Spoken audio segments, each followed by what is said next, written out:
This disclaimer, know your dog. Know your dog if you're gonna feed it even uncooked bones. If you're gonna switch up their diet, talk to your vet, do your own research, use your own discernment, use your own discretion on how you're gonna feed your pet. Don't do anything that you feel is unsafe. How I make my own dog food. Now, it's been about 3 weeks since I've given my dogs any commercial dog food, and look how healthy she is. Look how healthy he is. They love it, and they're full and satisfied because they get this here, which is my biggest batch yet of wheat berries, soaked for 24 hours, and then I cooked them so they're soft. And there's squash in here, 2 different types, cooked up. It's got to be about 8 gallons worth, I'd say. And chicken. I'm going to grind this up, then I'm going to stir it up in there.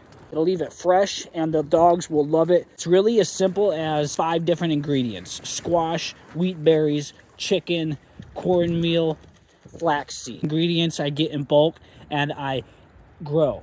So it makes it very much affordable. Add what you have that is edible for your dogs. Even herbs, make it in bulk batches. This way that I'm doing it, I'm making it in bulk batches. So I have about 8 gallons worth that I'm gonna put away in my hobbit hole, which is like a root cellar. It's really cold down there. It's not gonna freeze, but rather stay preserved like a fridge. I can pull it out whenever I need it to feed to the dogs. It is cooked down, so it's soft. It became like a stew. And when I'm ready to feed them, add the meat that same night, ground meat, so that it mixes to a very nice consistency evenly all throughout the mash that I'm gonna feed to them. And they eat when I eat an animal, when I do the processing, the harvesting that same day, typically, because it's a small animal.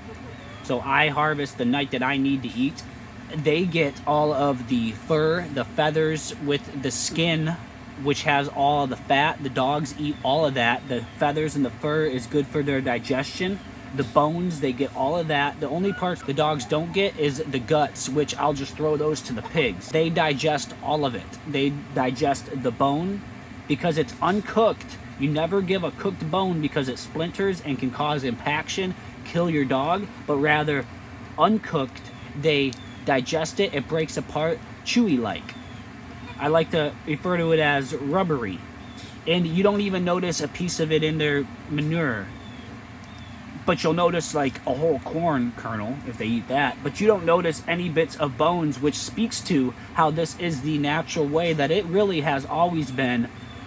Commercial dog food is unhealthy, unsustainable, it's unnatural. It's a sales gimmick.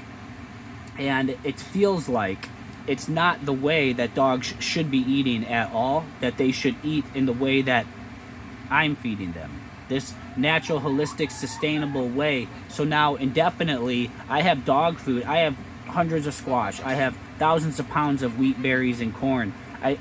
Endless amount of dog food I already have sitting right around me. And you may too, and you didn't even really realize it. You do a little job here preparing it. It's 5 simple things. You can add more if you have more that are good for your dog. This is simply how I'm doing it. You can adjust the recipe accordingly. But it's the big idea that we're getting away from ever buying commercial dog food again. Unsustainable, expensive, unhealthy, unnatural. And going back to, well, the homestead providing the food for the animal like it really has always been. So revert back to natural ways, natural practices. It almost feels so foreign, but it's not. It's so natural, it's so healthy and holistic.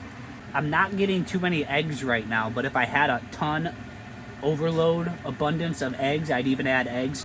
And potatoes. So I don't have a ton of potatoes. Well, I have a bit of potatoes, but most of my potatoes that I have, I'm saving for seed for next season.